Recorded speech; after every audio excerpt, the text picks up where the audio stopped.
Gálatas capítulo 4. De sorte que já não és escravo, porém filho, e sendo filho, também herdeiro por Deus. Versículo 7. O Novo Testamento nada mais é do que a continuação do Antigo. Ignore o Antigo Testemunho, então o Novo não poderá ser compreendido com clareza. Desde o Éden, Deus nos deixou mensagens que devem ser examinadas com diligência e oração.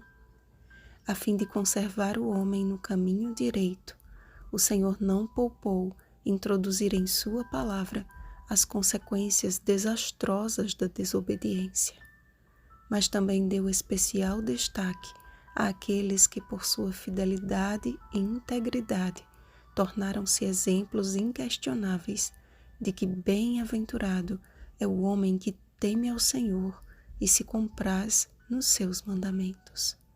Salmo 112, versículo 1.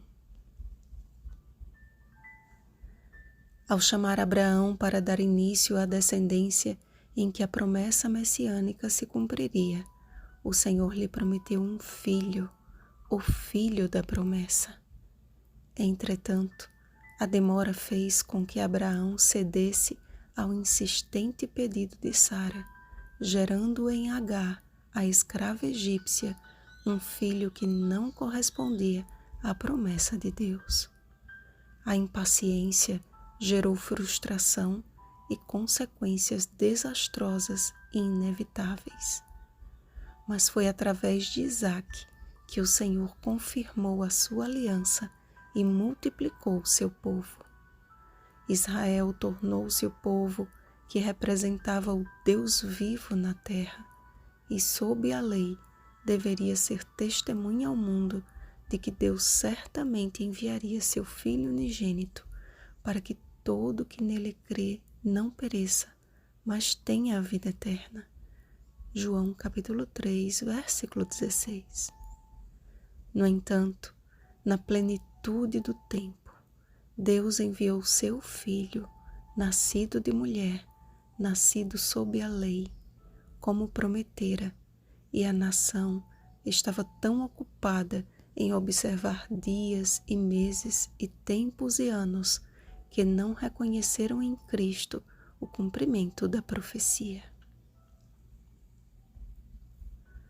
Ao entregar a sua vida naquele madeiro, o Cordeiro de Deus que tira o pecado do mundo, João capítulo 1, versículo 29, encerrou toda a lei cerimonial. Não era mais necessário guardar os dias de festas e os rituais de sacrifícios, pois que todos eles apontavam para o plano da salvação em Cristo. Quando Jesus expirou na cruz, o véu do santuário se rasgou em duas partes de alto a baixo. Mateus capítulo 27, versículo 51, simbolizando a vitória do perfeito plano divino. Por meio do sacrifício de Cristo, temos livre acesso ao Santíssimo, onde está o trono de Deus. Perante o Pai, reconhecendo que a intercessão daquele que saiu vencendo para vencer, Apocalipse capítulo 6, versículo 2, é suficiente para nos salvar, devemos depositar o nosso coração a fim de que o Espírito de seu Filho realize em nós a sua boa obra. Eis o que Paulo estava exortando os Gálatas e o que o Senhor nos pede todos os dias. Dá-me, filho meu, o teu coração, e os teus olhos se agradem dos meus caminhos. Provérbios capítulo 23, versículo 26. Mas agora que conheceis a Deus, ou antes, sendo conhecidos por Deus, procederemos como uma classe de escribas e fariseus atuais? Entregue o seu coração a Deus sem reservas, e você verá se Ele não vai abrir os seus olhos para compreender com clareza toda a Escritura. Paulo revelou aos Gálatas verdades tão absolutas e plenas que eles teriam arrancado os próprios olhos por amor a ele. Jesus mesmo afirmou: "E conhecereis a verdade, e a verdade vos libertará." João capítulo 8, versículo 32.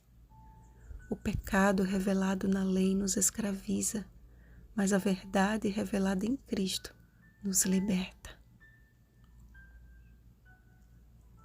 Estude a vida de Paulo e você verá que em momento algum ele desobedeceu aos 10 mandamentos.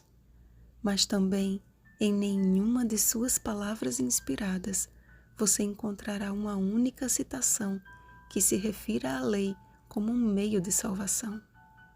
Abraão obedeceu porque era livre. Ele poderia ter se recusado a obedecer, mas escolheu ser obediente porque amava a Deus. Paulo e os demais apóstolos poderiam ter se recusado a pregar o Evangelho em tão terríveis condições, mas escolheram obedecer à voz de Deus, porque antes de tudo o amavam. Se amamos a Deus, igualmente somos filhos não da escrava, e sim da livre, e lhe seremos obedientes, porque escolhemos amá-lo. Tornei-me, porventura, vossa inimiga, por vos dizer a verdade? Vigiemos e oremos. Bom dia, livres em Cristo. O irmão Adriano teve uma melhora significativa. Deus seja louvado. Continuemos em oração. Rosana Garcia Barros.